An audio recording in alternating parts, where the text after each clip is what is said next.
Hey guys, welcome to channel. இன்றைக்கி நம்ம பார்க்க போகிற ரெசிபி என்னென்னு பார்த்தீங்கன்னா சௌச்சோ கூட்டு தான். எப்படி பண்ணலான்றதை பார்க்கலாம் வாங்க. அதுக்கு நான் வந்து ஒரு கப் அளவுக்கு பாசிப்பருப்பு தனியாக வேக வச்சு வச்சுருக்கேன். 3/4 பதத்துக்கு வேக வச்சு வச்சுருக்கேன்.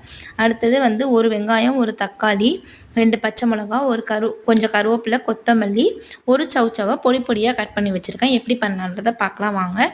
ஃபஸ்ட்டு கடாய் வச்சுக்கலாம். கடாய் நல்லா ஹீட் ஆனதுக்கப்புறம் அதில் வந்து ஆயில் சேர்த்துக்கலாம். ஆயில் சேர்த்துட்டு சீரகம் சேர்த்து நல்லா பொரிஞ்சதுக்கப்புறம் கட் பண்ணி வச்ச வெங்காயம், கருவேப்பிலை, பச்சை மிளகா, கொத்தமல்லி இதெல்லாம் ஒன்று சேர்த்து நல்லா வதக்கிக்கலாம், அதோட பச்சை வாசனை போகிற அளவுக்கு. அதுக்கப்புறம் கட் பண்ணி வச்ச ஒரு தக்காளி இருக்குன்னு அதையும் அதில் சேர்த்து நல்லா வதக்கிக்கலாம். நல்லா தக்காளி நல்லா கொஞ்சமாக 2 தக்காளி வெங்காயம் எல்லாம் சேர்ந்து வதங்கி வரட்டும்.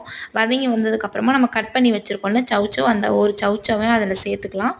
சௌச்சோ சேர்த்து நல்லா அதோட அது தண்ணியெலாம் எதுவும் சேர்க்க வேணாம். அந்த ஹீட்லேயே நல்லா வதக்கலாம்.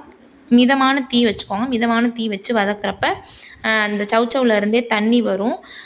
அந்த தண்ணி வந்ததுக்கப்புறம் அந்த தண்ணியிலே கொஞ்சம் நேரம் வேகட்டும். இப்போ வந்து நம்ம மசாலாஸ் ஆட் பண்ணிடலாம்.